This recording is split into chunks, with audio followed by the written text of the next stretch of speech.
wanted to ask you something. Even though there's been all of this gridlock and so on and so forth, have you been able to advance anything? Despite the big picture items that are still unresolved, I mean, as a lawmaker, you still continue to do things to benefit your community, specific pieces of legislation that aren't directly impacted by the budget. And probably one of the biggest things I dealt with over the spring session was helping victims of domestic violence. We know it's a huge problem in this community, across the state, across the country. It's a big reason crime rates are high. I think when you ask police, it's probably the #1 issue in trying to get a handle on crime is how do we prevent domestic violence? And what my legislation does, one of the biggest obstacles for a victim to receive help is because of finances. Maybe they don't work, or maybe they don't have a well-paying job. And so just pack up yourself and your kids and move, there's a financial consideration involved in that as well. People feel trapped. Right. So, one thing I introduced legislation, it was passed and signed by the governor this summer. It allows victims to put off their deposits for utility bills. If you're thinking about moving to a new place, for example, right? You have to put a deposit for gas, electric, and other utilities. And that can be several $100s. That's an obstacle people may have as far as, okay, I'm going to make this move, but I can't because I can't afford it. So what the legislation requires is, or allows domestic violence victims to have a 60-day waiver of paying those deposits. They still have to pay them, but it gives them some time to get their finances in order so they can make the move, remove themselves from a bad situation, and hopefully in a small way that can make an impact. Give someone the incentive, the encouragement to get out of a bad situation, and hopefully that prevents problems down the road. Sure. The other thing it does, if you're in a shelter right now, if you're able to, because of this program, it's not really a program, it requires utilities to waive the deposit. It doesn't cost the state any money.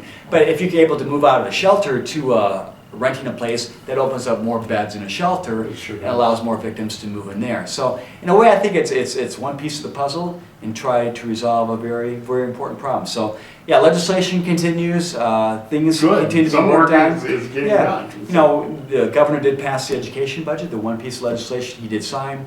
We were able to tweak the school funding formula this year that greatly benefited the Rockford School District. The district received an extra $11 million. Oh, good. We were able to make sure that the state kept it more of its commitment this year, but also tweak the formula because right now, and it's kind of a complicated, detailed subject, but our school aid formula right now is the main way that we pay local school districts. Really is unfair to school districts that have low property values. And Rockford has low property values, high poverty levels, right? Right. So we have a low tax, very low base, but we have very high tax rates, and that causes one versus the other. You can take a suburb in a school district in the suburb of Chicago.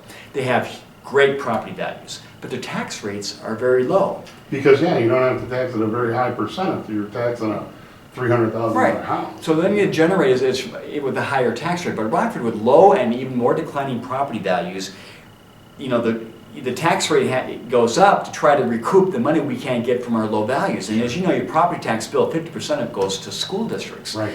So Rockford's always been at a disadvantage when it comes to school funding formula because it penalizes those school districts that have low property values. And I mentioned I compared the school district in the suburbs.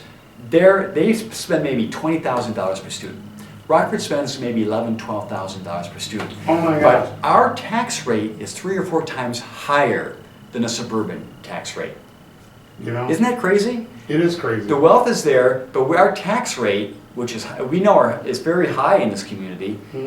Our tax rate high, but we can't afford that tax rate because we have low property values. So we need to change the school funding formula to make sure that school districts like Rockford aren't penalized. We passed a bill out of Senate a year ago to try to tweak that formula. What we did with this, the education bill that was a co-sponsor of this year, we provided some extra dollars, some extra help for those school districts that are penalized under the current school funding formula. So those are ways that, as a local lawmaker, you continue to represent your district, and continue to help out. That resulted in, how much did you say? $11 million extra this year.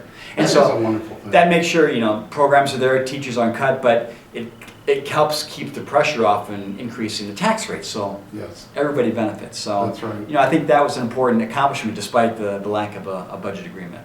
My son was playing baseball a few years ago for District 205 school, and they traveled in Chicago, and they're playing baseball at this place. It's like, oh my gosh, they got lacrosse fields.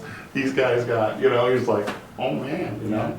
And they do it for a third, only a third of the tax rate. Yeah, and you know, he was coming home. It's like I felt like opening up a fire hydrant when, you know, you just after going from that one world to another. You should, you know, where you live and what your zip code is should not determine the quality of education in the state. Right. And under our Right. current It system does. and its reliance on property taxes, that's the way the state funds education. That's got to be changed. Efforts to reform the funding formula will continue, and they need to continue.